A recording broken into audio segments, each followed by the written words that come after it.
तो आज का टॉपिक है चैप्टर नंबर 1 कक्षा 10 रासायनिक अभिक्रियाएं एवं समीकरण। इस चैप्टर में हम पढ़ेंगे कि हमारे आसपास कुछ न कुछ ऐसे परिवर्तन होते हैं, ऐसी घटनाएं घटती हैं जो कुछ रासायनिक परिवर्तन के रूप में होते हैं तो कुछ भौतिक परिवर्तन के रूप में होते हैं। तो सबसे पहले हम देखते हैं कि भौतिक परिवर्तन क्या होता है। तो हेडिंग डाल लीजिए, भौतिक परिवर्तन।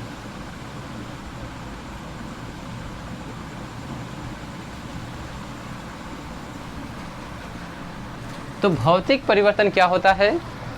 ऐसे परिवर्तन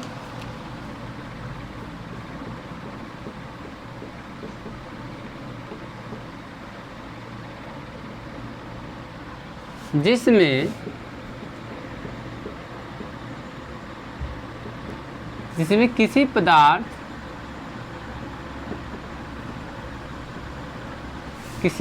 के भौतिक गुण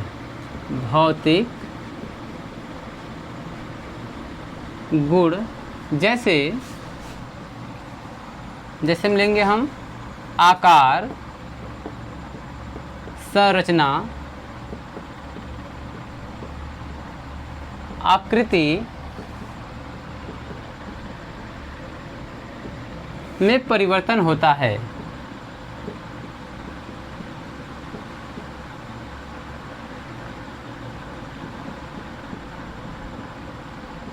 तथा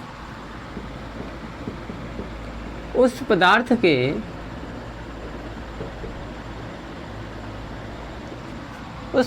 के रासायनिक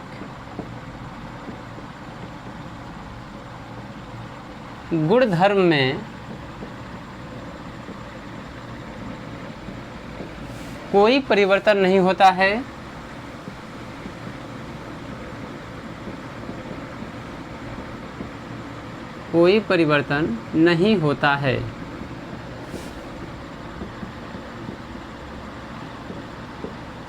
भौतिक परिवर्तन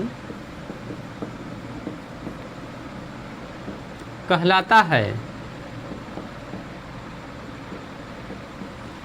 तो हम सबसे पहले देखते हैं भौतिक परिवर्तन क्या होता है। कहा गया कि ऐसे परिवर्तन जिसमें किसी पदार्थ के भौतिक गुण जैसे आकार, संरचना, आकृति में परिवर्तन होता है परंतु उसके रासायनिक गुणधर्म में कोई परिवर्तन नहीं होता है, भौतिक परिवर्तन कहलाता है। तो इसका मतलब ये हुआ कि अगर मान लीजिए कि मेरे पास एक लोहे की शीट है, ठीक है, जिसकी हम प्लेट बोल सकते हैं।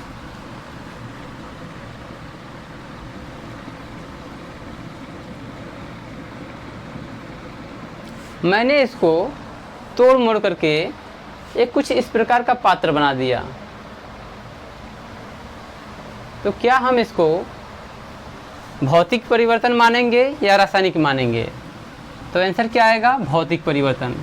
क्योंकि भौतिक परिवर्तन में कहा गया है कि किसी पदार्थ के हम केवल भौतिक गुणों का परिवर्तन कर सकते हैं। जैसे भौतिक गुणों का मतलब उसकी आकृति, आकार, संरचना में बदलाव कर सकते हैं।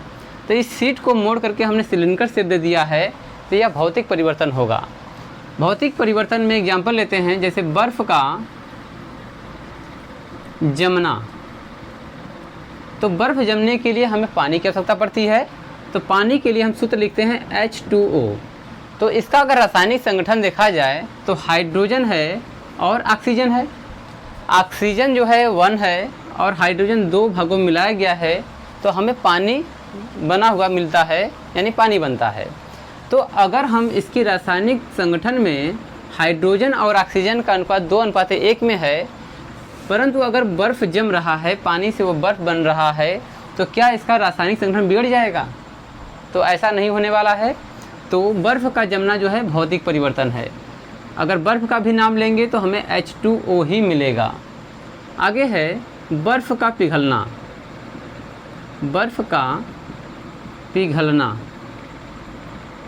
तो बर्फ़ पिघलेगा तो अवस्था में क्या होगा? ये द्रव, और ये बर्फ़ जमेगा तो ठोस होगा। तो यहाँ पर इसकी आकृति जो है अलग अलग हो रही है, परंतु बर्फ़ पिघल करके द्रव बनेगा तो H2O ही रहेगा। आगे हम एग्जाम्पल ले सकते हैं वाष्पीकरण। वाष्पीकरण, तो वाष्पीकरण में वही जल जो है H2O वाष्प को प्राप्त हो जाता है, अर्थात गैसीय अवस्था में हो जाता है। तो यहाँ पर इसका भौतिक तो परिवर्तन हो गया, परंतु रासायनिक में कोई परिवर्तन नहीं है, इसलिए यह भौतिक परिवर्तन होगा। नेक्स्ट एग्जांपल ले सकते हैं कि मान लीजिए कोई मैंने मेटल को, मान लीजिए हमारे पास एक गोल्ड है, उस गोल्ड को यानी सोने को पिघलाकर मैंने अंगूठी बनवा दिया, ठीक है, अंगूठी। अब पुनः इस अंगूठी को मैंने पिघलवा कर सोना बना दिया और फिर उस सोने को मैंने एक चेन के रूप में बनवा दिया। तो इसमें कौन सा परिवर्तन होगा? सभी में आकार बदले जा रहे हैं। सोना है, अंगूठी बना, अंगूठी से चेन बना, तो यहाँ पे केवल आकार में परिवर्तन हो रहा है, आकृति में परिवर्तन हो रहा है, इसलिए यहाँ पर भौतिक परिवर्तन होगा, जबकि सोने के संगठन में कोई भी बदलाव नहीं हो रहा है, तो यहाँ पर भौतिक परिवर्तन होगा। नेक्स्ट टॉपिक है रासायनिक परिवर्तन।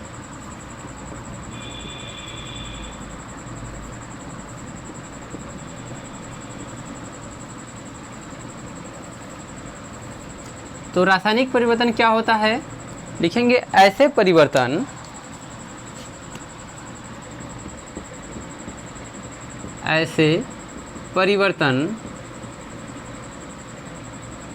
जिसमें किसी पदार्थ के भौतिक गुणधर्म के साथ साथ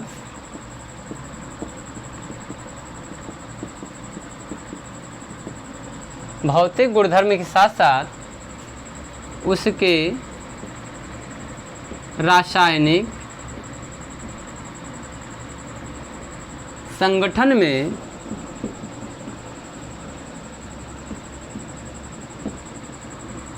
परिवर्तन हो जाता है, रासायनिक परिवर्तन कहलाता है।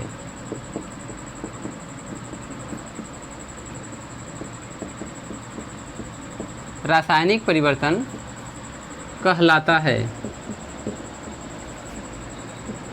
तो यहाँ पर रासायनिक परिवर्तन में क्या है कि ऐसे परिवर्तन जिसमें किसी पदार्थ के भौतिक गुणधर्म के साथ साथ उसके रासायनिक संगठन में परिवर्तन हो जाता है, उसे रासायनिक परिवर्तन कहते हैं।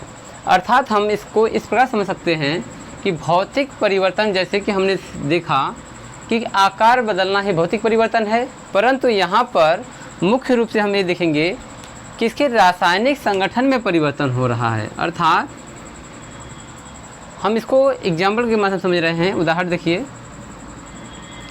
उदाहरण जैसे है दूध का दही बनना।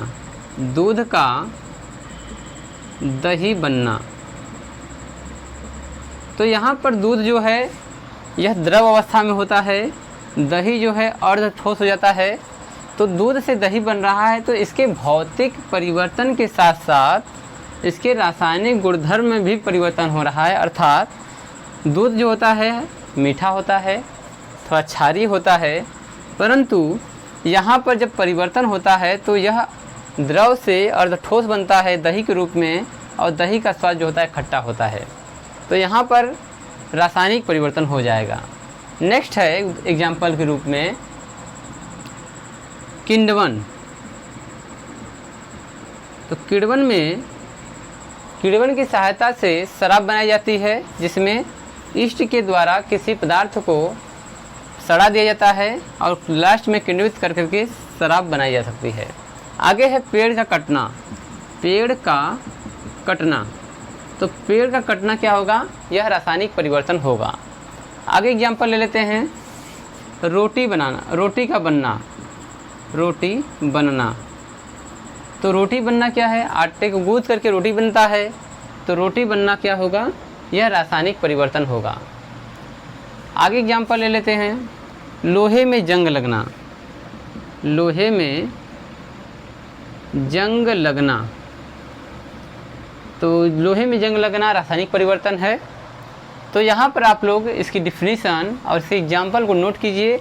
और हम आपको बताना चाहेंगे कि सभी रासायनिक परिवर्तन रासायनिक अभिक्रियाओं द्वारा संपन्न होंगे, तो हम यहाँ पर रासायनिक अभिक्रियाओं पर ध्यान देंगे। तो अगला जो टॉपिक रहेगा रासायनिक अभिक्रिया। तो जितने भी रासायनिक परिवर्तन है वह रासायनिक अभिक्रिया पर आधारित होते हैं, उनको एक समीकरण के माध्यम से हम पढ़ते हैं।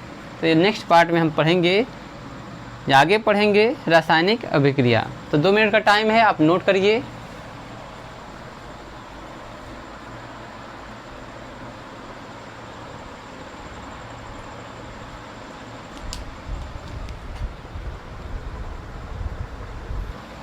तो ठीक, इसको हटाते हैं।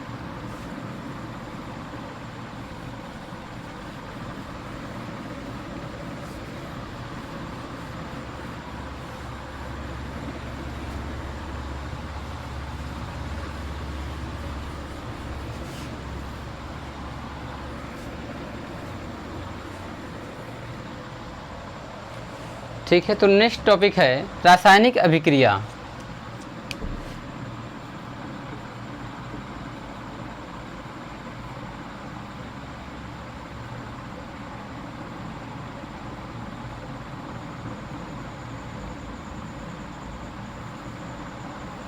यानी केमिकल रिएक्शन।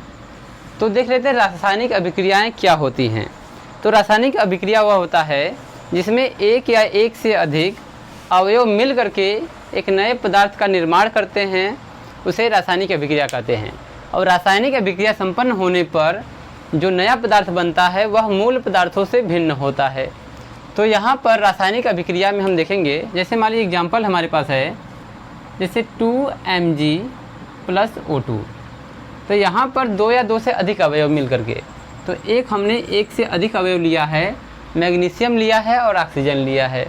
तो मैग्नीशियम और ऑक्सीजन जब रिएक्शन करेंगे, रासायनिक अभिक्रिया होगी इनमें, तो क्या बनेगा 2MgO, यानी कि मैग्नीशियम ऑक्साइड का निर्माण होगा।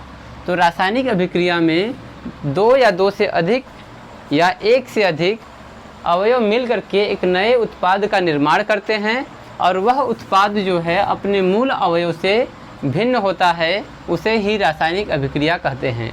तो इसकी डिफिनीसन लिख लेते हैं। तो डिफिनीसन को हम, ठीक है,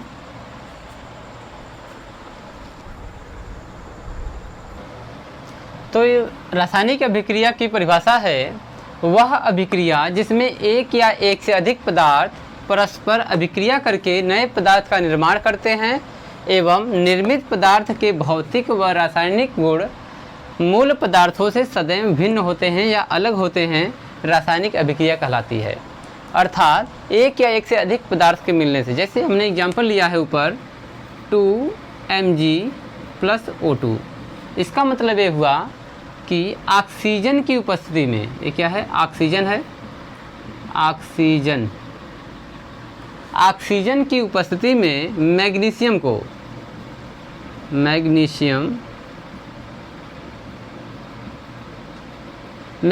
को जलाने पर मैग्नीशियम ऑक्साइड का निर्माण होता है 2MgO। ठीक है, तो यहाँ पर मैग्नीशियम को ऑक्सीजन की उपस्थिति में जलाने पर मैग्नीशियम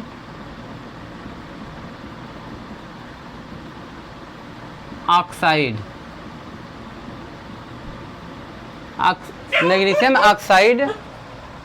प्राप्त होता है। अर्थात यहाँ पर दो भौतिक गुणधर्म है, जैसे यहाँ मैग्नीशियम है तो यह धातु है, ऑक्सीजन जो है गैस है।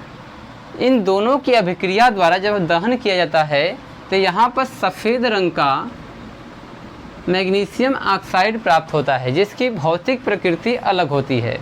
इसका स्वाद जो है कसैला हो सकता है, परंतु यहाँ पर देखा जाए तो यह क्या है, सॉलिड है, ठोस है, ये गैस है, परंतु यहाँ पर मैग्नीशियम ऑक्साइड सफ़ेद चूर्ण के रूप में प्राप्त होता है।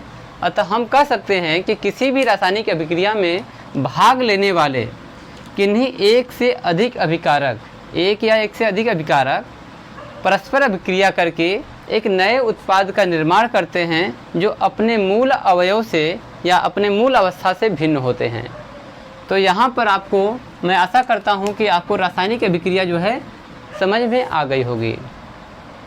ठीक है, आप इसमें और भी एग्जाम्पल ले सकते हैं। जैसे मान लीजिए कि मुझे अगर जल का निर्माण करना है तो हम जानते हैं कि जल के लिए हम H2O ही इसका सूत्र होता है। ठीक है, इसको निर्माण करने के लिए मुझे H2O इस फॉर्म में लेना पड़ेगा। तो अगर मुझे ऑक्सीजन एक ही लेना है तो मैं इसको हाफ O2 भी लिख सकता हूँ। ठीक है, यानी कि हाफ O2, तो रिएक्शन करने पर क्या बनेगा H2O, अर्थात जल का निर्माण होगा। हाइड्रोजन 2 ऑक्सीजन 1, तो यहाँ पर इसकी प्रकृति क्या है, द्रव अवस्था में होगा, परंतु पीने में हम लोग द्रव को यानी कि जल को पीते ही हैं, तो इसकी प्रकृति अलग है। हाइड्रोजन की जो प्रकृति है या फिर अभिकारक के रूप में जो हम ले रहे हैं, ये एक ज्वलनशील गैस है। ऑक्सीजन जो है, कोई भी पदार्थ ऑक्सीजन की उपस्थिति में जलता है, अर्थात हम ऑक्सीजन को प्राणवायु भी कह सकते हैं। तो इन दोनों के संयोग से एक तीसरा उत्पाद प्राप्त हुआ है जो जल के रूप में है, जो आग को बुझा भी सकता है और यह जो है द्रव अवस्था में होता है। तो मैं आशा करता हूं कि आपको ये वीडियो पसंद आया होगा। धन्यवाद दोस्तों। नेक्स्ट टॉपिक में मिलेंगे रासायनिक अभिक्रिया की पहचान लेकर के।